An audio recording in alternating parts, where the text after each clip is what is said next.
الحل السحري، الماسك السحري اللي بيفتح الجسم في 3 دقايق بالظبط. انت عندك اسمرار في عقل صوابعك، في ركبك، في كمان ايديكي، في رقبتك، محتاجه حاجه قويه تفتح الموضوع دوت، تفتح الجسم في 3 دقايق بالظبط.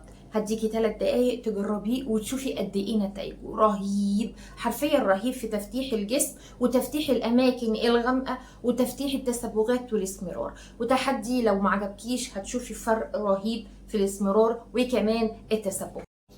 يا ستي والله شوقتينا، طب ما تقولي على طول لا.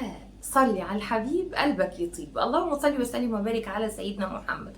بصي يا ست البنات، هتخشي مطبخك الجميل دوت، هتلاقي عند الحمام كده في المرايه فيها معجون اسنان. انا عايزه بقى معجون الاسنان دوت، هاتيهولي، خدي منه معلقه كبيره. اخدتي منه معلقه كبيره خلاص، لسه ما خدتي المعلقه الكبيره هتحطي لي معلقه كبيره من بيكربونات الصوديوم، وحطي وما تخافيش وانا ما تقلقيش من اي حاجه، بقول لك تفتيح في 3 دقائق. عملتي كده هتقومي جايبه لي ليمونه، هتاخدي عصير ليمونه وتحطيه على المكونات دي، هيعمل معاكي فوران كويس. واستني لما الفوران ده يهدى تماما، بعدين حطي لي عليه معلقه كبيره من زيت جوز الهند او زيت اللوز الحلو او زيت العرقسوس. معاكي 3 انواع من الزيوت المتاح عندك حطيه.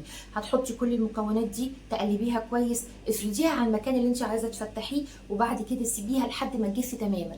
جفت اشطفي ورطبي، وما تنسيش الدعوه الحلوه من قلبك. وعايزه اقول لك تستخدميها مرتين في الاسبوع لافضل نتائج. معاكي تفتيح رهيب، بس مش هتعمل نتيجه فوريه من غير الترطيب بس يا جميله. وبتمنى يكون الفيديو عجبك. يا ريت لو الفيديو عجبك ما تنسيش وسبسكرايب. والسلام عليكم ورحمه الله وبركاته.